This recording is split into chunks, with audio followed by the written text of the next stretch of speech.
Welcome back. Petroleum मसनूआत मजीद महंगी हो गई। पेट्रोल ₹3.47 मजीद महंगा हो गया है। कीमतों में इजाफा शहरियों ने मुस्तरद कर दिया। मजीद तफसीलात बताएंगे हमजा गिलानी। जी बिल्कुल, पेट्रोलियम मसनूआत की कीमतों में एक बार फिर इजाफे का नोटिफिकेशन जारी कर दिया है। हुकूमत ने इस साल ये दूसरी दफ़ा पेट्रोलियम मसनूआत की कीमतों में इजाफा किया है, जिसकी बुनियादी वजह है इंटरनेशनल प्राइसेस का बढ़ना। अवाम में मायूसी की लहर दौड़ गई है। पेट्रोल और डीजल की कीमत में इजाफा कर दिया है। क्या कहते हैं इस हवाले से?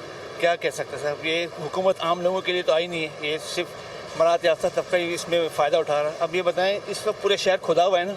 मेरा पेट्रोल एवरेज अगर मिसाल है 1 लीटर डेली का है ना, जो 100 लीटर पर चला गया, क्योंकि जगह जगह ब्रेक लगा रोक रहे होते हैं, ट्रैफिक जाम होता है और ऊपर से रेट भी बढ़ा दिए। तो ये तो सब मैं क्या कहूँ, अल्लाह इनको नेकी दे, हिदायत दे यार।